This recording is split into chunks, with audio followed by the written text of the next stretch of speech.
एक चीज मैं देख रहा हूँ, इंडिया अलायंस आने वाले समय में मोदी सरकार के पतन का कारण बनने वाला है। हम अपील कर रहे हैं इसरो के वैज्ञानिकों से, अपने देश के वैज्ञानिकों से, कि भाई मोदी जी को पीछे नहीं रहना चाहिए। इनको चंद्रलोक से की बात छोड़ो, अब सूर्यलोक पर इनको पहुंचा।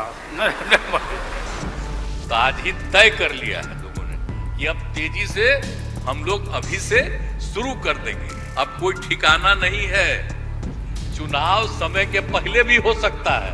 जो नेता हैं, जो पार्टीज हैं, वो हिंदुस्तान के 60% लोगों को रिप्रेजेंट करती हैं और मुझे लगता है कि इंडिया अलायंस बीजेपी को चुनाव में आसानी से हरा देगा। यह सियासी रन 2024 का है और विपक्ष ने उसके लिए बना ली है टीम 28। जी हां, विपक्षी गठबंधन इंडिया ने अपने 2 दिनों की बैठक में आने वाले लोकसभा चुनाव को लेकर कई रणनीति तय की हैं। मुंबई के होटल हयात में 28 दलों के 50 से ज़्यादा नेताओं ने मंथन कर आगामी चुनावी रणनीति तय करने के साथ साथ कई मुद्दों पर एकमत होने की कोशिश की। सेशन में 2 महत्वपूर्ण बातें डिसाइड की गई।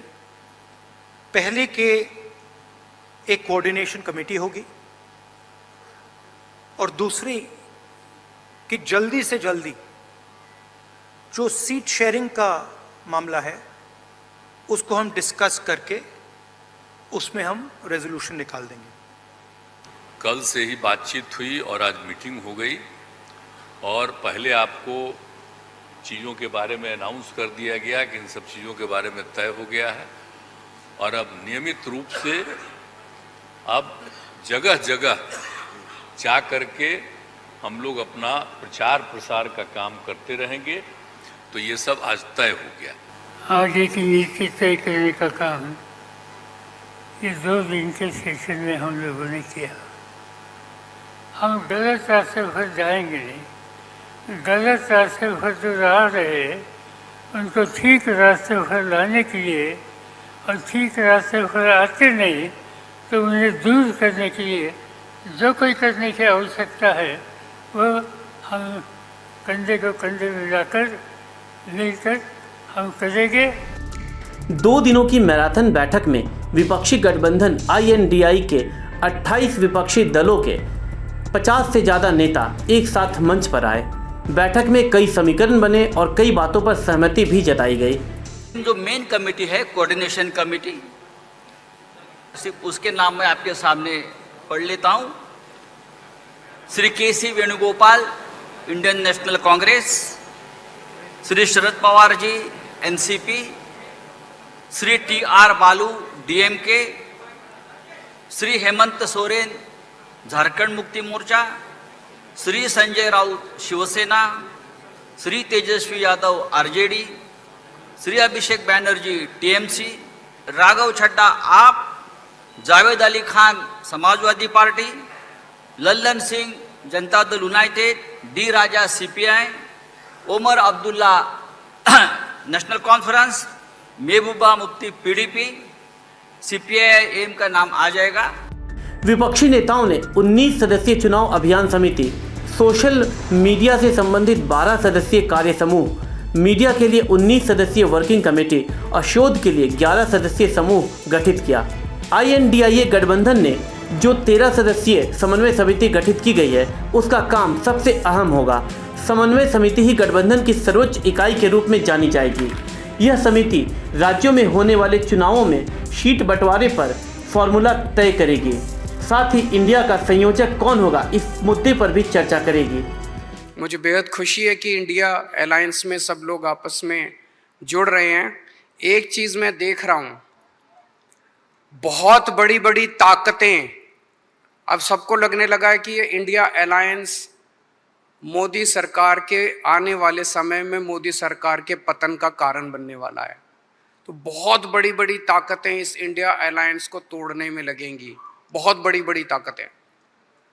पिछले कुछ दिनों से मैं देख रहा हूं, जबरदस्ती क्या दिखाया जाएगा, इसकी उसके से लड़ाई हो गई, उसकी उससे लड़ाई हो गई, जबरदस्ती दिखाने की कोशिश की जाएगी, जबरदस्ती दिखाने की कोशिश की जाए। मैं पिछली 3 मीटिंग अटेंड कर चुका, मैं आपको पूरी जिम्मेदारी के साथ कह सकता हूं, जितनी अच्छे से और जितने प्यार और मोहब्बत से सारी मीटिंग्स हुई हैं, किसी के साथ लड़ाई नहीं है। पीएम कैंडिडेट के नाम को लेकर इंडिया ने पहले ही ऐलान कर दिया है कि इसका फैसला 2024 के चुनाव के नतीजों के बाद होगा। बैठक के बाद विपक्षी गठबंधन इंडिया के नेताओं ने प्रेस कॉन्फ्रेंस किया। विपक्षी नेता केंद्र सरकार और एनडीए गठबंधन पर ताबड़तोड़ हमले किए। मुझे काफ़ी प्रसन्नता हुई कि हम इस देश के विभिन्न पार्टियों के नेता अलग अलग बैठे थे और नरेंद्र मोदी ससर रहे थे आगे। हम एक नहीं थे, एक मंच पर एक एक उम्मीदवार खड़ा नहीं होते थे। उसका खमियाजा देश को भुगतना पड़ा और मोदी काफ़ी इसका लाभ उन्होंने उठाया। हम शुरू से ही यह लड़ाई लड़ते रहे कि भाजपा हटाओ देश बचाओ। आप सबको याद होगा कि कितना झूठ बोल करके, कितना अफवाह फैला करके इस सत्ता में लोग आए थे। मेरा भी नाम उस समय और देश के नेताओं का नाम इन लोगों ने यह प्रचारित किया था कि इन लोगों का पैसा स्विस बैंक में जमा है, स्विस बैंक में।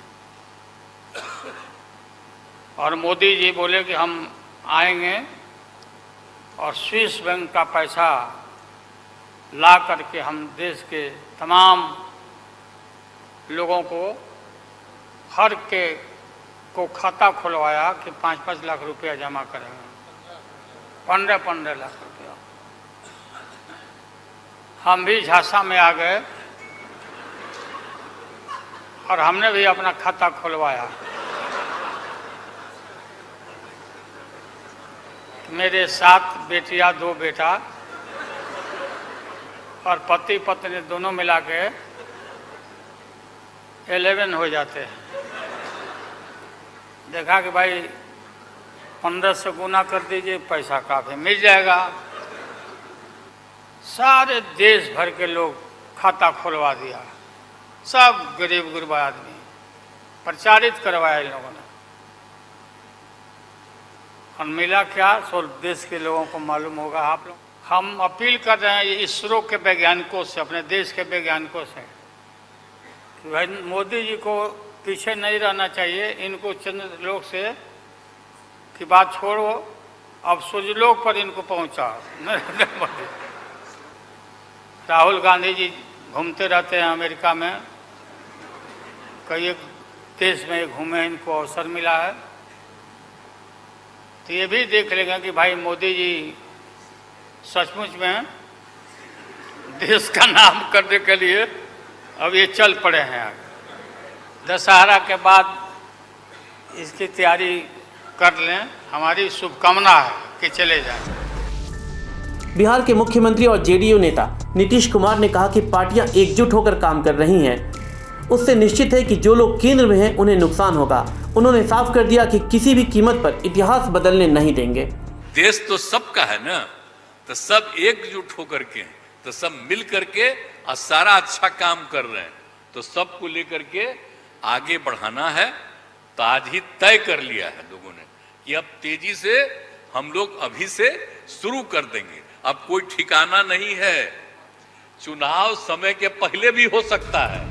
INDIA की मीटिंग को संबोधित करते हुए कांग्रेसी नेता राहुल गांधी ने भी केंद्र सरकार पर हमला बोला। जो नेता हैं, जो पार्टीज हैं, वो हिंदुस्तान के 60% लोगों को रिप्रेजेंट करती हैं। और अगर हम एक साथ मिलके चुनाव लड़ेंगे तो बीजेपी चुनाव जीत ही नहीं सकती है। और मुझे बहुत खुशी हो रही है